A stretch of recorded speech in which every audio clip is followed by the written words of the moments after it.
Pablo pode ter a chance de engrenar uma sequência como titular do São Paulo nesse segundo semestre. Com a transferência de ontem para o Ajax, programada para junho, o camisa 9 aparece como favorito para compor a lista de frente do tricolor ao lado de Pato e Vitor Bueno. O jogador chegou a ser questionado por causa da falta de efetividade quando completou 9 jogos sem lançar as redes. Porém, tal situação virou justamente no clássico contra o Santos, último duelo antes da paralisação dos campeonatos por causa da pandemia do coronavírus. Na ocasião, o jogador fez os 2 gols da vitória por 2-1 do São Paulo.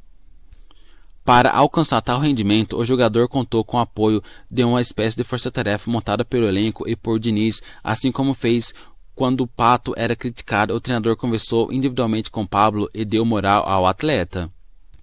No dia a dia, os integrantes da comissão técnica e demais jogadores também deram seu apoio para o jogador, com frases de incentivo e conversas motivacionais. Desde 2019, Pablo já disputou 41 partidas pelo São Paulo e marcou 10 gols.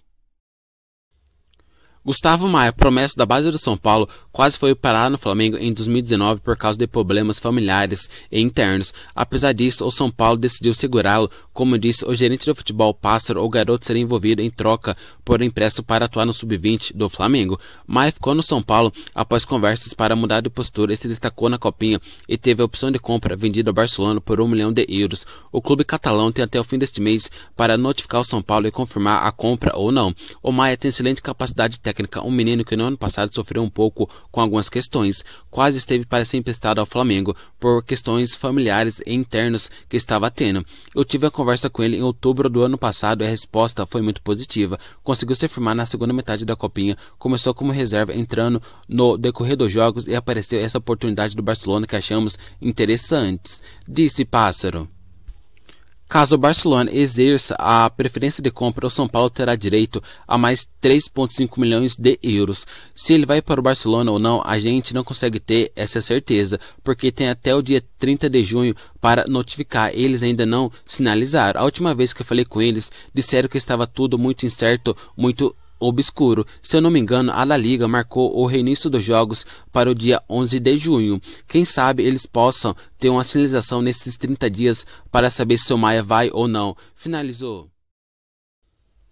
O São Paulo ficou muito perto de contratar o atacante Lucas Moura no fim de 2017. A ideia era que ele jogasse no São Paulo por pelo menos 6 meses em 2018, de olho na Copa do Mundo da Rússia, já que estava sendo pouco utilizado no Paris Saint-Germain. Foi o que contou o gerente de futebol do São Paulo, Pássaro, à Rádio Transamérica. A conversa andou muito. Falei com o pai dele. Ele foi para o Tottenham no dia 31 de janeiro, último dia da janela. Eu realmente acredito que se ele não tivesse ido para o Tottenham, a gente poderia ter a presença daquela pessoa maravilhosa, daquele jogador ainda mais por um tempo com a gente aqui, revelou o gerente, que chegou a se hospedar na casa de Lucas Moura em Paris.